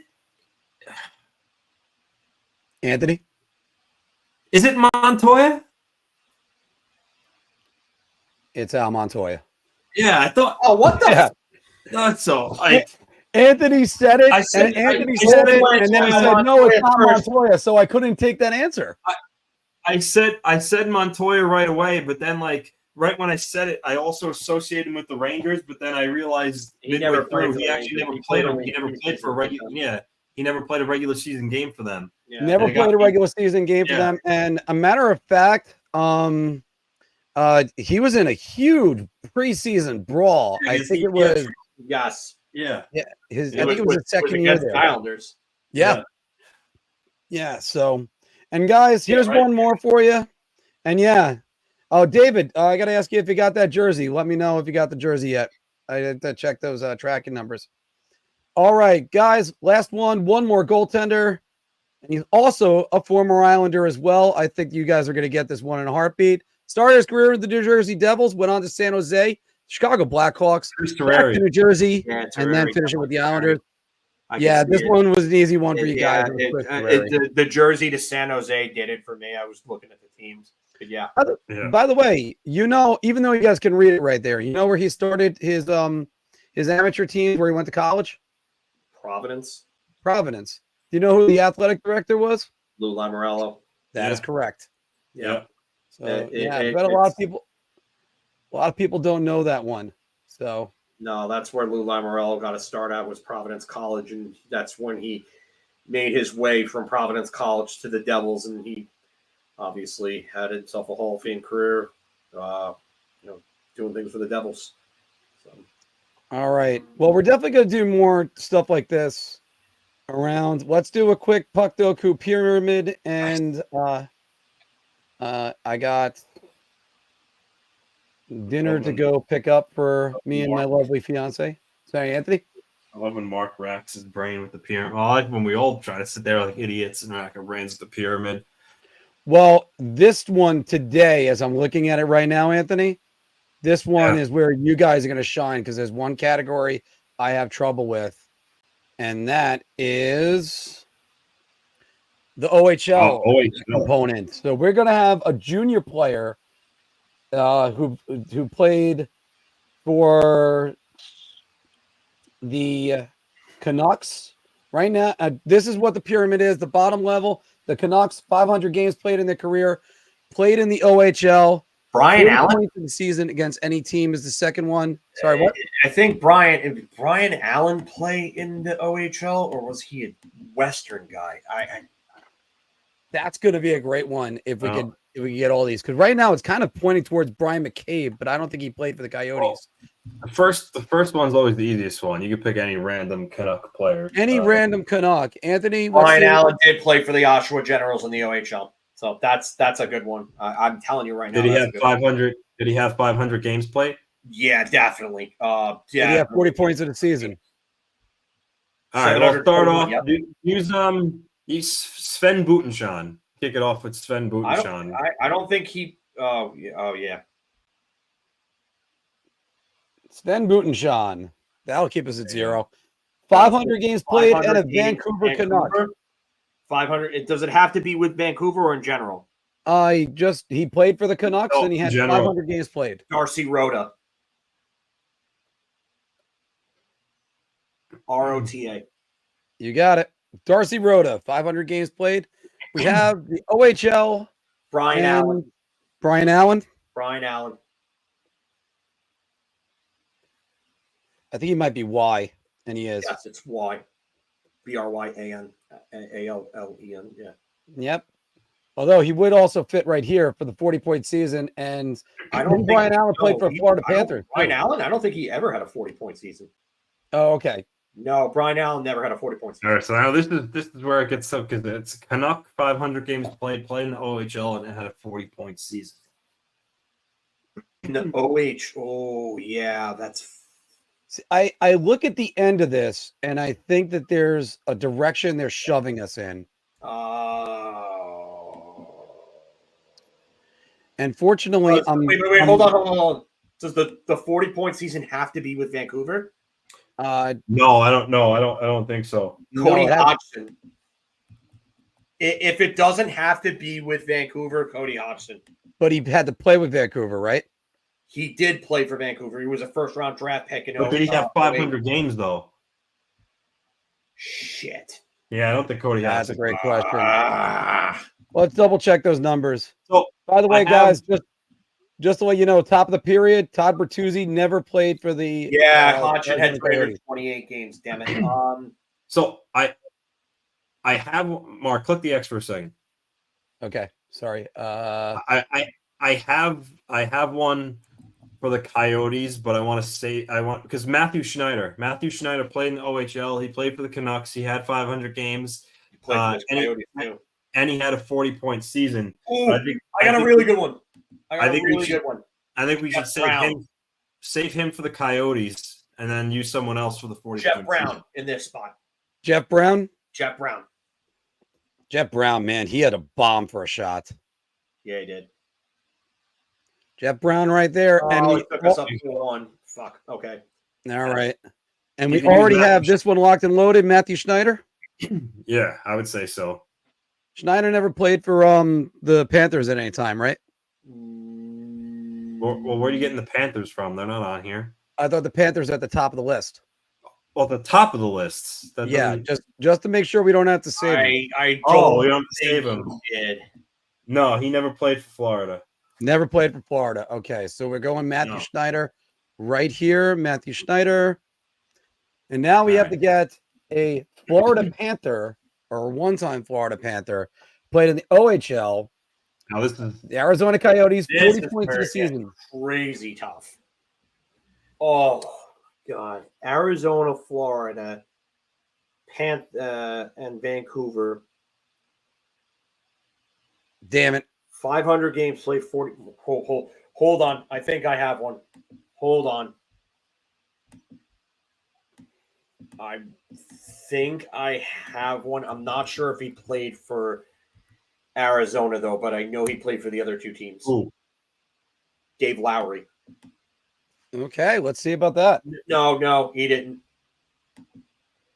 With Winnipeg, What about Arizona? counting this? What about Dave Scatchard? I know he played for Vancouver. He had a 40-point season with the Islanders. He played with Arizona. I know that for sure. Yeah. And I believe he played with Florida. He's got 600 games played, so that's it. Scatchard played with the Islanders, the Vancouver Canucks, the Phoenix Coyotes. No, Florida. Boston, Nashville, and St. Louis. He did not play with the Florida Panthers. And he's actually also WHL, not OHL. Yeah. We got to keep working on this one, boys. This is because again, all of this was pointing towards Todd Bertuzzi, and it's not the entire time, and it's not because again, that's where the I don't Phoenix think he thing played comes for in. Arizona, Bertuzzi. He never did. He never. Played for Florida briefly, and then he went to Detroit, and that's where I think he finished with Anaheim. Or he went, he went there. What about Brad Isbister? He played for the Canucks. He had a 40-point season. He played. I don't know if he played for Florida. Looking at Brad Isbister right now. He didn't. No, he didn't play for Florida. No. Correct. He is the one team he's missing. I was about to say And I don't remember him playing with Florida. Yeah, and he's I know he also played for Vancouver at the end of his career. Yeah, he's WHL too. He's not. That's another Western boy. Oh, Jesus Christ. What about this one, Marty Reasoner?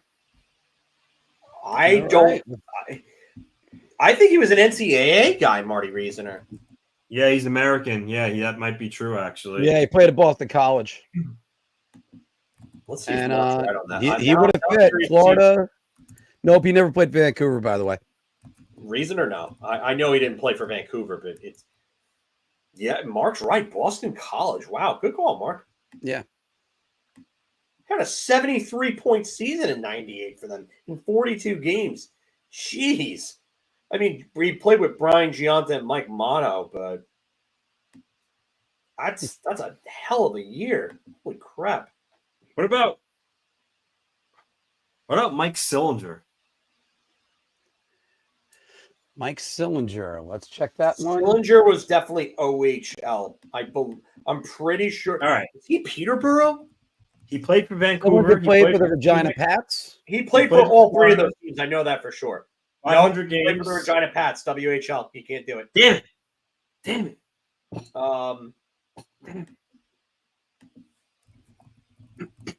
Hopefully, we don't have to go all the way into Winnipeg's first time around. Mikkel Samuelsson was a good guess from Huck Meta, but he was a Swedish elite league guy. He wasn't a OHL guy. But he played for Florida, played for Vancouver. He did not play for Arizona, though. He did not play for the Coyotes. Yeah. I wanted it to be Brian McCabe, but he never played for them. No. What about Jason Demers? No way. I don't think he played for Vancouver. He did not. Yeah, I don't think he played for Vancouver. I know he played for Arizona, and I know he played for Florida. And the other thing Anthony would say, he doesn't have a 40-point season. Yeah, too. Yeah, he had a 34-point season as best in 2014. But, wow. Sandis Ozolinsh, I don't think he played in Vancouver. He did not play in Vancouver. He wouldn't have played in the OHL. I don't think he played in Arizona either. I don't think so either. Ozolinsh. He played for Florida, but he didn't. Yeah. I don't think he played for. We're in the spitballing phase, guys. No, yeah, he played for Florida, and that's the only team he played for on that list. Phil, who was the team that he got traded to right before the All-Star game? Wasn't that Carolina? All right, yeah, it was. All right, Carolina traded it. All right. Looking at it right now. So I remember that was the year I think. Was it Florida? Yeah, it was Carolina to Florida. Okay. Oh, I thought he got switched. He had to switch teams. Or What something about like? Oh, that may have been 03 then, and Florida traded him to Anaheim. That was because I remember Anthony. I'm sorry. I remember that was the year of the Heatley 4-goal game and the shootout. Anthony, So what were you that's saying? 03, so that would be Florida to Anaheim then. What about Adrian Aucoin? Played 1,000 games, played for Vancouver, had a 40-point season, played for Phoenix. Did he play for Florida? I don't think he played for Florida. Ah, shit, he didn't. He's missing Florida. And he wasn't. He also was not an OHL guy. He played for Boston University for 1 year, Canadian national team, and then went into the AHL. Yeah, I know. We're kind of racking our brains on this one. That actually would have been a really good one. Oh, geez. Wow. Chris Higgins played in NCAA Puck Meta. He did not play in OHL. Pretty sure he played NCAA. I'm starting to get desperate. I just tried Keith Yandel. No. Well, yeah, that would. I mean, yeah, no, he didn't play for Vancouver. Yeah, he didn't play. Yeah, no, he didn't play for Vancouver, and he also was a QMJ AHL guy. Yeah, Higgins never played for the Coyotes, but he was Yale. He was an ECAC guy.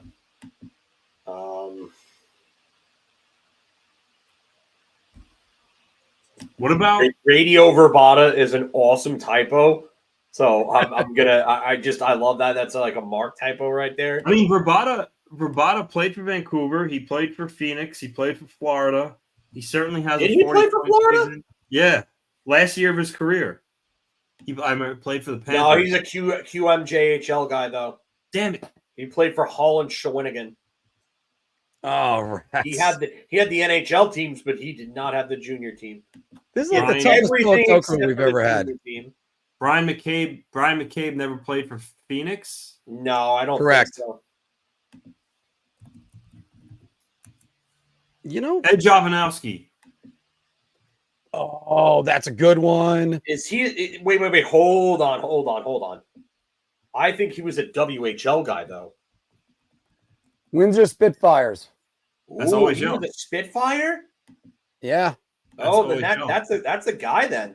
Yep. And he had over 40 points. It's 40 points, right? And those are the only 3 teams he played for. Those are he had 3 40-point seasons. Oh, he actually had 4. He had a 50-point season with Arizona in 2008.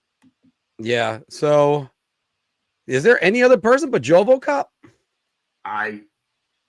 It might not be. I don't know. All right, so we're good with that, Jovanovski? Yeah, we gotta go with Jovo Cop. Okay. Uniqueness of 4. Only a 4. That's not bad at all. All right, a 4. And it's only Jovo. Oh, wow. Okay. So there's the only answer, and Anthony got that. Good fucking call, man. Matthew Schneider, good call. Andrew McBain was the only one that was better on that one. Matt Cook was the one that was most popular over here. We went with who did we go with in that situation? Jeff Brown. One? There was a 1%er. Mike Pekka, Rafi Torres, Michael Delzato. There was a good amount of guys. Paul Reinhardt. There's Dave Lowry. That would have been a good call, Phil. That was one of yours. You know what? We had used Brian Allen before, and then I had said so Dave Lowry was an answer on which one? This was the 40 points. Yeah, it was 40 points. 40 points one. OHL, 500 games played, and a former Canuck. But Sam Gagne, that was a most popular answer right there. Dave Lowry would have been a really good one.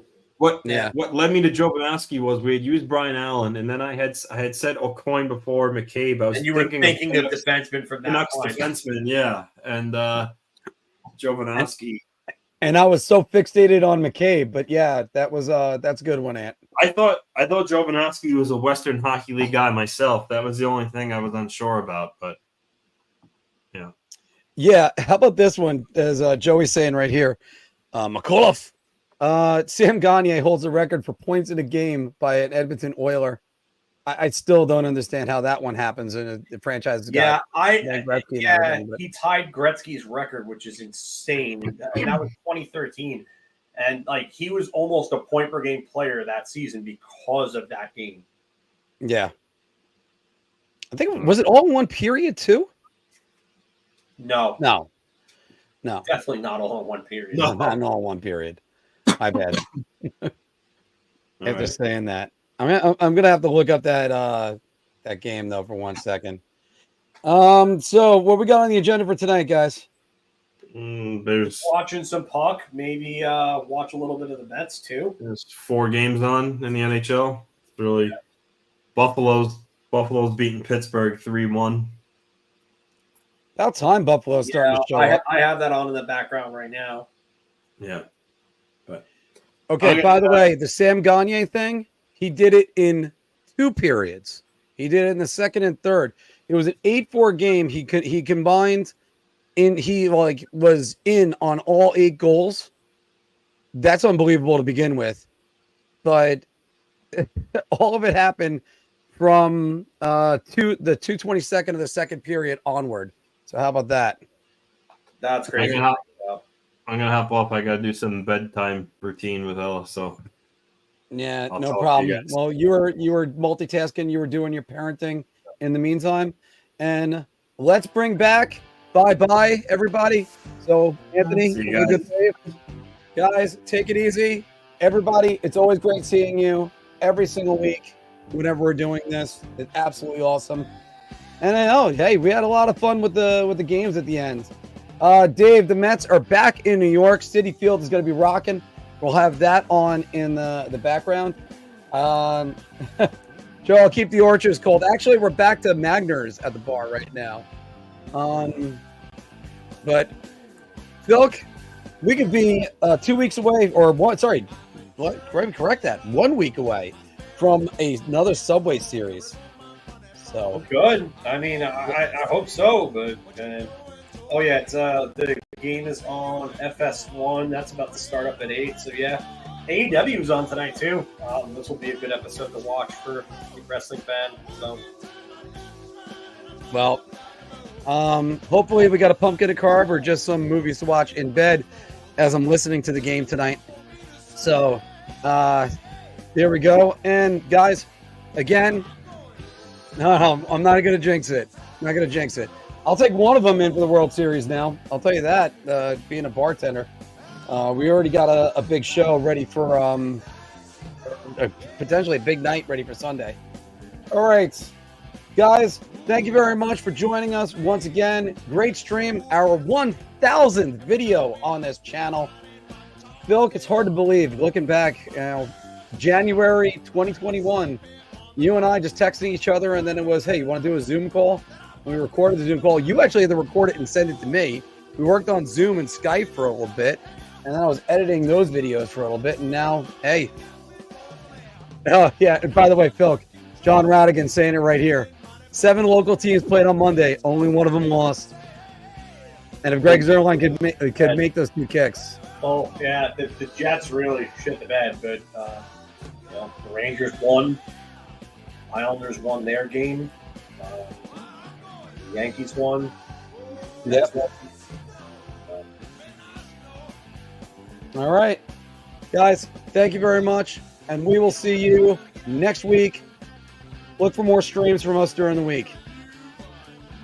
Last word, Phil. Hockey.